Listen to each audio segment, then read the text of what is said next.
प्राचीन भारत में जिन जन समुदायों ने अपने कृतित्व और सामर्थ्य से इतिहास में अपनी अमिट छाप छोड़ी है, उनमें से एक थे औदुंबर, जिन्होंने न केवल राजनीतिक रूप से अपनी सत्ता स्थापित की, बल्कि धार्मिक और सांस्कृतिक क्षेत्र में भी गहरा प्रभाव छोड़ा था।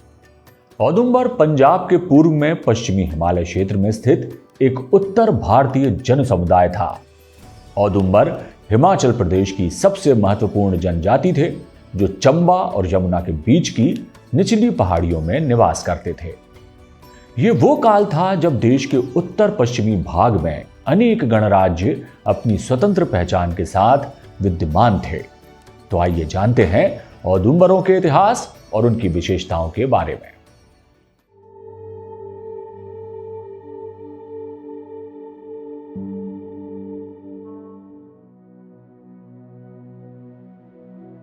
औदुंबरों की उत्पत्ति संबंधी संकेत वैदिक और उत्तर वैदिक ग्रंथों में मिलते हैं।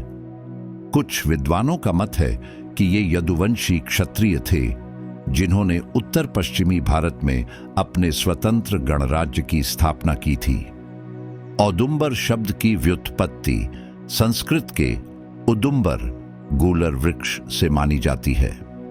यह वृक्ष शक्ति, स्थिरता और समृद्धि का प्रतीक है, जो शायद इनके जनपद के नाम का मूल रहा हो।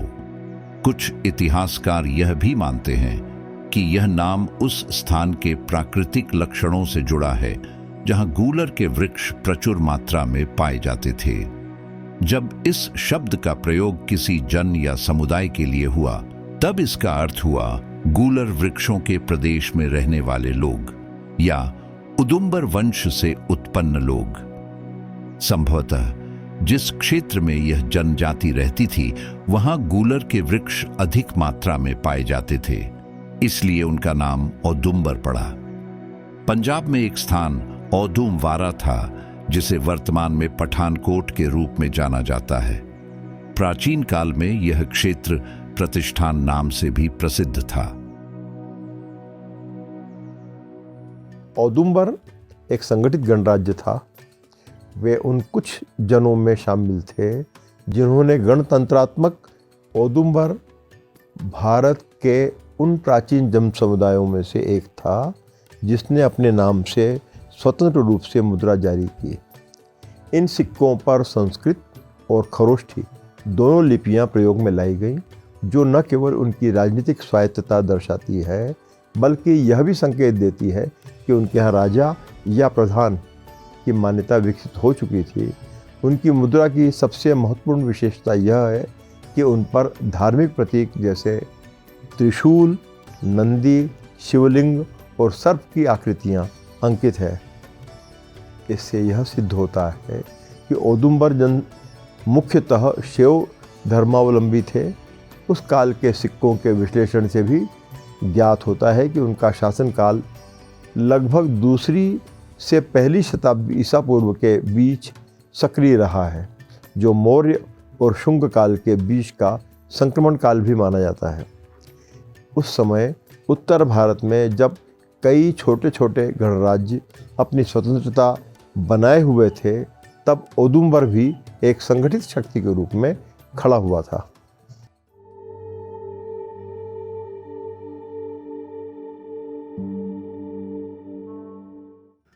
औदुंबर जन समुदाय की धार्मिक व्यवस्था के बारे में जो प्राचीन ग्रंथों में उल्लिखित है, उसके अनुसार उन्हें धार्मिक दृष्टि से उदुंबर वृक्ष शिव और विष्णु दोनों से संबंधित माना गया है। औदुंबर नाम का प्रयोग शैव अथवा वैष्णव आस्था के प्रतीक के रूप में भी देखा जा सकता है। इस प्रकार औदुंबर शब्द केवल भौगोलिक पहचान नहीं, बल्कि सांस्कृतिक, धार्मिक और प्रतीकात्मक अर्थ भी रखता है, जो शक्ति, स्थायित्व और पवित्रता का बोध कराता है।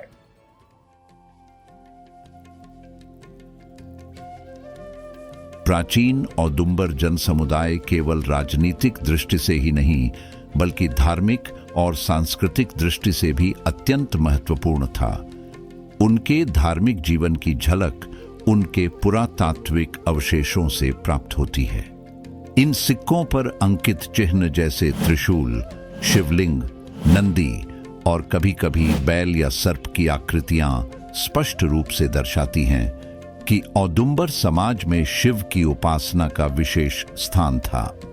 उनके सिक्कों पर संस्कृत में अंकित महादेवस शब्द यह प्रमाणित करता है कि शिव उनके आराध्य देवता थे। यह क्षेत्र पर्वतीय और वनाच्छादित था, जहां प्रकृति पूजा और लोक देवताओं की मान्यता भी प्रबल रही होगी। अतः उनके धर्म में वैदिक और स्थानीय दोनों तत्वों का सुंदर समन्वय देखने को मिलता है। औदुंबरों की धार्मिकता केवल पूजा पाठ तक सीमित नहीं थी। उनके समाज में धर्म एक जीवन संस्कार के रूप में विद्यमान था। उनके प्रतीकों में शक्ति और भक्ति का मिश्रण मिलता है, जो उत्तर भारतीय शैव परंपरा की नींव को मजबूत करता है। संभवतः औदुंबर काल में ही हिमालय क्षेत्र में शिव के पर्वतीय रूप जैसे कैलाशपति या पशुपति की अवधारणा और अधिक सुदृढ़ हुई।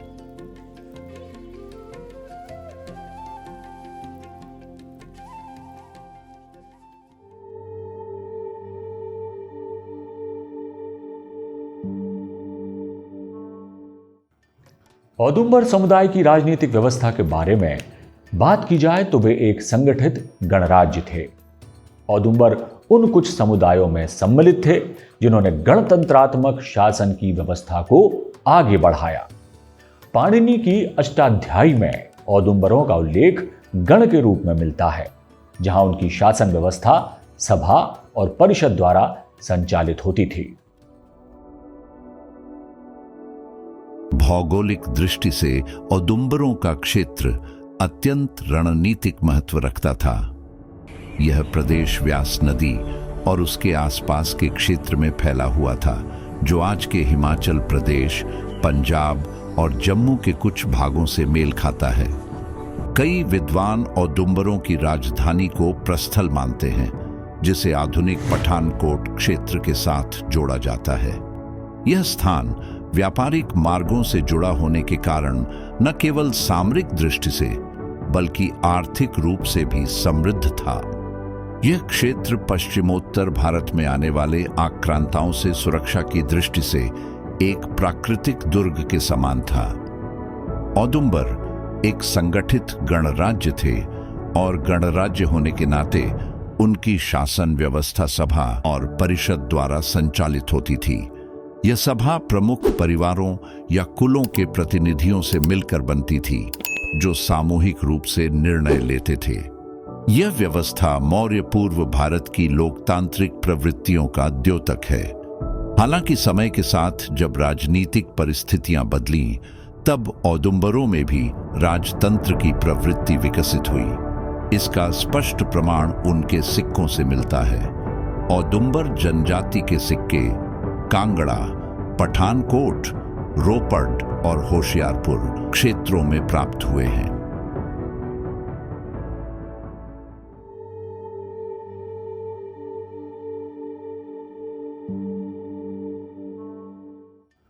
औदुंबर जनसमुदाय की आर्थिक व्यवस्था कितनी सुदृढ़ थी, इसका प्रमाण पुरातात्विक खोजों में मिली मुद्राओं और सिक्कों में स्पष्ट झलकता है। औदुंबर समुदाय के काल में स्वदेशी मुद्रा का प्रचलन इस बात का प्रमाण है कि उन्होंने वाणिज्य और व्यापार को समझा और उसकी सुचारू व्यवस्था विकसित की। उनकी मुद्राएं न केवल धार्मिक भावना की अभिव्यक्ति हैं, बल्कि आर्थिक आत्मनिर्भरता की द्योतक भी हैं। औदुंबर जन समुदाय की सीमाएं व्यापारिक मार्गों से जुड़ी थीं, जिससे उनका संबंध गांधार, तक्षशिला और मथुरा तक के बाजारों से रहा होगा। राजनीतिक दृष्टि से औदुंबर एक सशक्त इकाई थे। औदुंबरों की आर्थिक व्यवस्था मुख्यतः कृषि और व्यापार पर आधारित थी। 20 नदी के तटीय क्षेत्र उपजाऊ होने के कारण अनाज और फलों की पैदावार अच्छी होती थी। सिक्कों का प्रचलन उनके आर्थिक संगठन की परिपक्वता को सिद्ध करता है।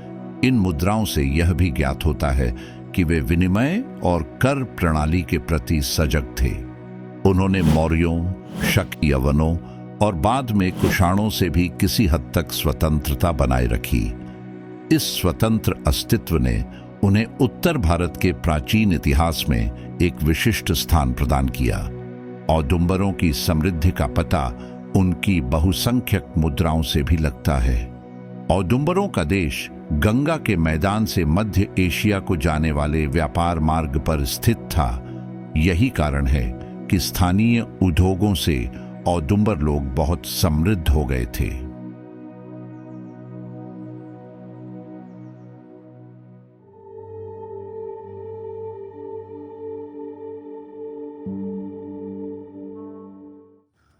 सामाजिक और संस्कृति की दृष्टि से भी औदुंबर जनजाति विकसित और सुसंस्कृत थी। उनके सिक्कों पर कलात्मकता और लिपि का प्रयोग दर्शाता है कि वे लेखन, अंकन और शिल्पकला में दक्ष थे। जिस प्रकार से उनके सिक्कों पर देव प्रतीक और शिलालेख संयोजित किए गए हैं, उससे उनकी कलात्मक परिपक्वता झलकती है। संभवतः उनके नगरों में शिल्पकारों, धातुकर्मियों और व्यापारी वर्ग का अच्छा प्रभाव रहा होगा। सामाजिक रूप से औदुंबर समाज में एकता, धर्मनिष्ठा और श्रमशीलता के गुण प्रमुख थे। वे अपने गणराज्य की सुरक्षा और स्वतंत्रता को सर्वोपरि मानते थे। गण सभा में संभवतः कुल प्रमुख या प्रतिनिधि भाग लेते थे, जो अपने क्षेत्र की समस्याओं और नीतियों पर विचार करते थे। इससे यह सिद्ध होता है कि समाज में सामूहिक निर्णय और समानता का भाव प्रबल था। जब उत्तर पश्चिम भारत पर यवनों और बाद में शक कुषाणों का प्रभाव बढ़ा, तब औदुंबर भी उनके अधीन आ गए।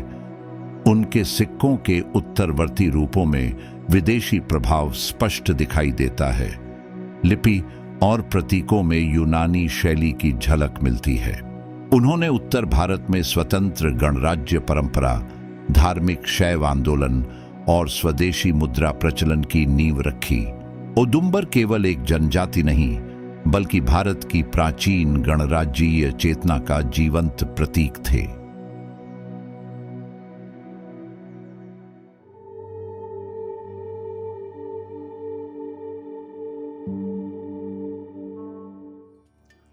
औदुंबर जन समुदाय का उल्लेख कई प्राचीन और ऐतिहासिक ग्रंथों में मिलता है।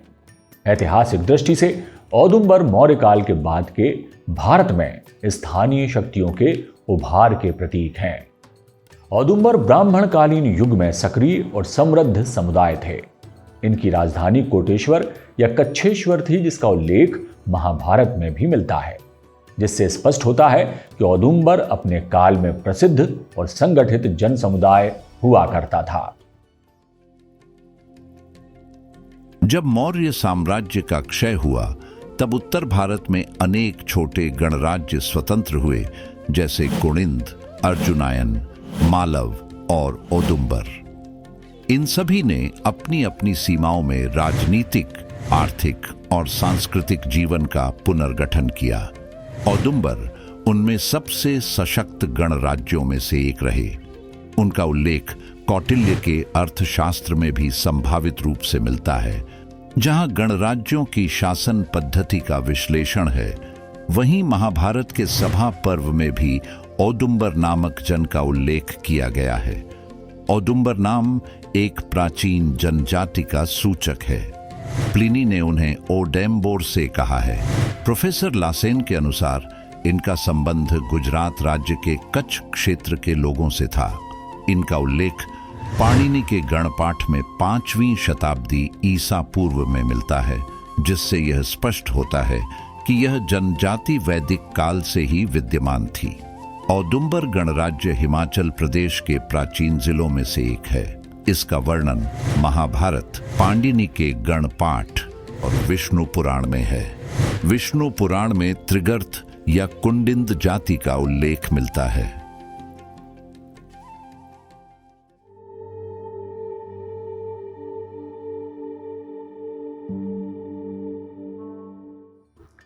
ऐतिहासिक साक्ष्यों और स्थानीय परंपराओं से संकेत मिलता है कि औदुंबर जन समुदाय का एक भाग संभवतः आंतरिक संघर्षों या विदेशी आक्रमणों के कारण गुजरात की दिशा में पलायन कर गया।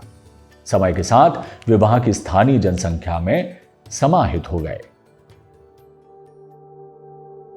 प्राचीन औदुंबर समुदाय का पतन कैसे हुआ, इसका निश्चित और स्पष्ट कारण ऐतिहासिक अभिलेखों में नहीं मिलता, लेकिन यह माना जाता है कि औदुंबर कालांतर में अन्य समुदायों में विलीन हो गए और उनका राजनीतिक महत्व समाप्त हो गया। औदुंबर के पतन के संभावित कारणों में गुप्त साम्राज्य जैसे शक्तिशाली राज्यों के उदय और विस्तार के दौरान औदुंबर जैसे समुदायों को उनका हिस्सा होना पड़ा और वे राजनीतिक रूप से कमजोर होते गए। कुछ सिद्धांतों के अनुसार आंतरिक युद्ध और संघर्ष से भी उनकी एकता कमजोर हुई और बाहरी शक्तियों के प्रभाव में आए। औदुंबरों के पतन का एक कारण उनके एक भाग का पलायन भी माना जाता है, जो गुजरात की ओर प्रवास कर गए, जिससे एक अलग समुदाय के रूप में उनकी पहचान समाप्त हो गई। लेकिन औदुंबरों की स्मृति भारतीय इतिहास में सदैव जीवित रहेगी, क्योंकि उन्होंने पर्वतीय प्रदेशों में स्वतंत्रता, श्रम और श्रद्धा का जो दीप जलाया, वह बाद के युगों तक भारत की सांस्कृतिक आत्मा को आलोकित करता रहा।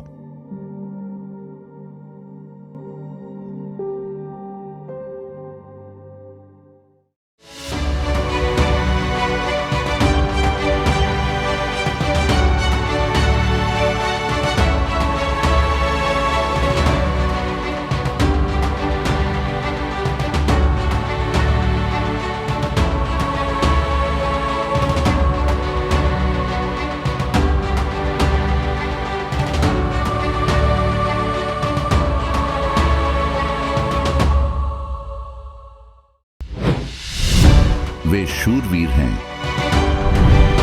वे कर्मवीर हैं,